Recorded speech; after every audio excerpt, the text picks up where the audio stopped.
So hey everyone, welcome back again. My self doctor Tushar and आज इस video में बात करेंगे आपके टॉपिक RH इनकम्पैटिबिलिटी के ऊपर। देखेंगे क्या होता है, इसके डेफिनेशन, इसके पैथोफिजियोलॉजी, इसके रिस्क फैक्टर्स, साथ ही साथ अगर इसे टाइमली डायग्नोस और मैनेज नहीं किया गया तो ये कैसे डिज़ास्टर कर सकता है। तो इसी सब टॉपिक को हम पढ़ने वाले हैं with the help of the single page note, जो कि आप बड़े आराम से डाउनलोड कर सकते हैं हमारे टेलीग्राम या व्हाट्सएप चैनल से, जिसका लिंक नीचे डिस्क्रिप्शन में है। एंड या तो आप यहाँ पे QR कोड से स्कैन करके वहीं पहुँच जाएंगे, जहाँ पे आपको ऐसे ही बहुत सारे हमारे हैंड रिटन और प्रिंटेड नोट्स मिल जाएंगे। क्लियर? तो स्टार्ट करते हैं टॉपिक को। सबसे पहले ये RH इनकम्पैटिबिलिटी होती क्या है, ठीक है, इसकी डेफिनेशन क्या है। सो RH इनकम्पैटिबिलिटी अकर्स, ठीक है, कब होता है ये, व्हेन RH नेगेटिव मदर, ठीक है, मदर कैसी है, RH नेगेटिव मतलब उनका नेगेटिव ब्लड ग्रुप है, carries and RH positive foetus, ठीक है, एंड उनके अंदर जो बेबी हो रहा है उसका ब्लड ग्रुप पॉजिटिव है, leading to maternal immune system activation. इससे क्या होगा कि जो मैटरनल का इम्यून सिस्टम है वो एक्टिवेट हो जाएगा, and haemolysis of the foetal red blood cells in subsequent pregnancies. And इसके बाद जो आने वाले प्रेगनेंसीज होगी फ्यूचर की, उसके लिए ये दिक्कत कर सकता है, क्योंकि वो क्या करेगा, आपकी जो इम्यून सिस्टम डेवलप हुआ है, ठीक है, जो एंटीबॉडीज़ डेवलप हुई हैं, वो क्या करेंगे, फीटस की रेड ब्लड सेल्स को डिस्ट्रॉय करेंगी जो फ्यूचर प्रेगनेंसीज होगी। तो इसी को हम क्या बोलते हैं, आपका RH इनकम्पैटिबिलिटी। इसको ईजिली थोड़ा आपको समझाने के लिए और अच्छे से एक डायग्राम हम देख लेते हैं, जिसमें आप देख रहे हैं कि RH negative women and RH positive man conceive, ठीक है। इसके बाद क्या हुआ, क्योंकि मदर तो नेगेटिव है लेकिन उनका जो बेबी हुआ वो पॉजिटिव है, तो यहाँ पे क्या लिखा है, RH negative women with RH positive foetus. इससे क्या हुआ कि बेबी का कोई भी सेल अगर बॉडी मदर की बॉडी में चला जाता है, तो आप देख सकते हैं पॉजिटिव मदर की बॉडी में चला गया, तो यहाँ पे लिखा है कि cells from RH positive foetus enters women's blood stream. इससे क्या हुआ, इससे हुआ ये कि वुमेन बिकम सेंसिटाइज्ड, ठीक है, antibodies form to fight the RH positive blood cells. अब क्योंकि मदर के बॉडी में सिर्फ नेगेटिव थे, तो वहाँ पे उन्होंने देखा कि एक पॉजिटिव आ गया है, क्योंकि अब वो एक चीज़ फॉरेन चीज़ हो गई, तो उसे हटाने के लिए क्या हो गई, एंटीबॉडीज़ डेवलप हो गई मदर के बॉडी में, जो कि डिस्ट्रॉय करेंगी आपके RH पॉजिटिव ब्लड सेल्स को। इसके बाद क्या होता है, जो फर्स्ट बेबी है वो तो निकल गया आराम से, उसको कोई दिक्कत नहीं है, लेकिन जो नेक्स्ट बेबी होगा एंड अगर वो भी RH पॉजिटिव हुआ, तो उस केस में क्या होगा, मदर की बॉडी में पहले से एंटीबॉडीज़ होंगे एंड वो डिस्ट्रॉय करेंगे बेबी के RBCs को। तो वो यहीं लिखा है कि in the next RH positive pregnancy maternal antibodies attack fetal red blood cells, ठीक है, एंड यही को हम क्या बोलते हैं, आपका एरिथ्रोब्लास्टोसिस फिटालिस, है ना। तो इसको हम देखते हैं आगे, थोड़ा सा पहले हम देख लेते हैं इसके पैथोफिजियोलॉजी को। सो जैसे कि हमने बात की कि फर्स्ट एक्सपोजर होगा, जिसको हम क्या बोलते हैं, सेंसिटाइजेशन फेज, ड्यूरिंग डिलीवरी या एबॉर्शन या कोई इन्वेसिव प्रोसीजर किया आपने, जैसे एमनियोसेंटेसिस या CVS किया है। फीटल RH क्या होता है, जो पॉजिटिव RH होता है, that enters the maternal circulation. Clear? उसके बाद क्या हुआ कि maternal immune system produces IgM antibodies. क्या किया, मदर की बॉडी ने IgM एंटीबॉडीज़ को डेवलप किया। बट अब क्या है कि जो IgM एंटीबॉडीज़ हैं ये प्लासेंटा को क्रॉस नहीं कर सकती हैं because of the greater size. तो जो पहला बेबी है वो आराम से रह सकता है, उसे कोई दिक्कत नहीं होगी। जो सेकंड केस आएगा, जो सेकंड फेज़ होगा, दैट इज़ आपका सब्सिक्वेंट प्रेगनेंसी, दैट इज़ आपका जो सेकंड प्रेगनेंसी होगी, या आपको उसका हम बोल सकते हैं हीमोलाइटिक फेज़ बोल सकते हैं। इसमें क्या होता है कि maternal memory cells recognise RH positive fetal RBCs जो पहले बेबीज़ के थे, and they rapidly produce IgG antibodies. जो पहला था उसमें क्या डेवलप किया था, IgM एंटीबॉडीज़।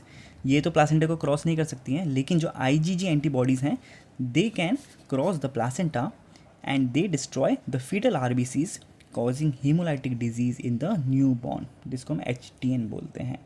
समझ गए? तो ये था इसका पैथोफिजियोलॉजी की काम कैसे करता है। इसके रिस्क फैक्टर्स किस किस को हो सकता है ये, तो अगर मदर नेगेटिव है, that is RH negative mother है एंड RH पॉजिटिव फीटस है, प्रीवियस मिसकैरेज हो रखा है या एबॉर्शन या एक्टोपिक प्रेगनेंसी हो रखा है, उस केस में हो सकता है। Blood transfusion with RH positive blood, उस कंडीशन में भी मदर के बॉडी में डेवलप हो सकता है ये सब। एंड आपने कोई इन्वेसिव प्रोसीजर्स किए हैं, जैसे एमनियोसेंटेसिस किया है या CVS किया है, तो इन सब केसेस में क्या हो सकता है कि मदर की बॉडी में एंटीबॉडीज़ डेवलप हो रहे हैं, जो कि फर्दर प्रेगनेंसी में फर्दर बेबी के लिए बहुत ही नुकसानदायक हो सकता है। क्लियर? इसके क्लिनिकल फीचर्स देखें अगर हम लोग, तो जैसे हमने इसको बोला है कि एरिथ्रोब्लास्टोसिस फिटालिस बोल सकते हैं इसे, कि माइल्ड केसेस में क्या होगा कि माइल्ड एनीमिया होगा, स्लाइट हिपैटोमेगाली मिलेगी and jaundice after birth. And severe case में क्या हो सकता है, आपका सीवियर एनीमिया हुआ, उससे क्या हुआ, हार्ट फेलियर हुआ बेबी का, and fetal hydrops that is आपका एसाइटिस या प्लूरल एफ्यूजन, ये सब हो सकता है। एंड आपका जो नेक्स्ट कंडीशन है दैट इज़ आपका kernicterus, that is bilirubin encephalopathy due to hyper bilirubinemia, that is आपके बॉडी में इतना बिलिरुबिन जमा हो जाएगा जो कि वापस ब्रेन में जाएगा एंड आपके ब्रेन डैमेज एंड साथ ही साथ आपको जो सेंट्रल नर्वस सिस्टम है इसे भी डैमेज करेगा। तो ये हो गया इसका क्लिनिकल फीचर्स। बात करें इसको प्रिवेंट कैसे कर सकते हैं, अगर ये डेवलप हो जाता है, ठीक है, तो कैसे करेंगे इसको प्रिवेंट। उस केस में क्या करना है, आपका एंटी डी इम्यूनोग्लोबिन्स देते हैं आप इंजेक्शन उसके टू प्रिवेंट मैटरनल सेंसिटाइजेशन, ठीक है। अगर आपने ये वाला इंजेक्शन दे दिया है तो उसमें क्या हुआ कि मदर की जो बॉडी है जो कि सेंसिटाइज्ड हो रही थी वो रुक जाएगा वो process. And given at 28 weeks and with in 72 hours after delivery if baby is RH positive, ठीक है। And also given after abortion, amniocentesis और ब्लीडिंग एपिसोड्स। तो उन सब कंडीशन में आपको क्या देना है, एंटी डी इम्यूनोग्लोबिन इंजेक्शंस देने हैं। तो ये होगा इसका प्रिवेंशन। इसे डायग्नोज कैसे कर सकते हैं पहले ही, तो इसके लिए आप जो प्रीनेटल स्क्रीनिंग करेंगे तो उसमें आपको ब्लड ग्रुपिंग कराना है एंड RH टाइपिंग कराना है कि मदर का ये है, फादर का ये है, तो क्या क्या पॉसिबिलिटीज़ हैं, क्या क्या परसेंटेज हैं कि बेबी के क्या क्या ब्लड ग्रुप हो सकते हैं टू डिटरमाइन रिस्क, ठीक है। ये हम कर सकते हैं blood grouping to determine risk. Second आपका इनडायरेक्ट कॉम्स टेस्ट। इसमें क्या होता है कि to detect maternal anti-RH antibodies की मदर की बॉडी में एंटीबॉडीज़ डेवलप तो नहीं हो रही हैं। एंड साथ ही साथ आप fetal middle cerebral artery Doppler, ठीक है, उसका हम करा सकते हैं ताकि टू एसेस फीटल एनीमिया कि बेबी के अगर एनीमिया डेवलप हो रही है तो हम समझ सकते हैं कि किस वजह से ये एनीमिया डेवलप हो रहा है ना। फाइनली आपका जो पोस्ट नेटल टेस्ट है that is new born baby हो गया है तो उसके बाद आप डायरेक्ट कॉम्स टेस्ट करा सकते हैं to detect antibody coated RBCs in newborn. And साथ ही साथ कॉर्ड का जो ब्लड हीमोग्लोबिन है एंड बिलिरुबिन चेक कर सकते हैं to assess anaemia and jaundice. इससे आपको पता चल जाएगा कि वो प्रोसेस स्टार्ट हो चुकी है। एंड फाइनली इसके जो ट्रीटमेंट है, एक तो हमने देख ही लिया है ऊपर वाला एंटी डी इम्यूनोग्लोबिन आपको देना ही है, पर अगर वो मिस हो जाता है आपसे एंड उसके बाद सब्सिक्वेंट जो प्रेगनेंसी होती है उसमें बेबी क्योंकि उसकी सेल्स जो डिस्ट्रॉय हो रहे हैं तो उसमें क्या कर सकते हैं आप, इंट्रायूट्राइन ट्रांसफ्यूजन कर सकते हैं if severe anaemia is detected, या एक्सचेंज ट्रांसफ्यूजन कर सकते हैं if post natal bilirubin levels are dangerously high, and phototherapy for mild hyper bilirubinemia, ठीक है। तो ये हो गया आपका टॉपिक RH इनकम्पैटिबिलिटी, ठीक है। आई होप आपको समझ आ गया होगा। कोई डाउट है तो नीचे कमेंट सेक्शन में आप पूछ सकते हैं। एंड नोट्स आपको डाउनलोड कर सकते हैं टेलीग्राम चैनल से।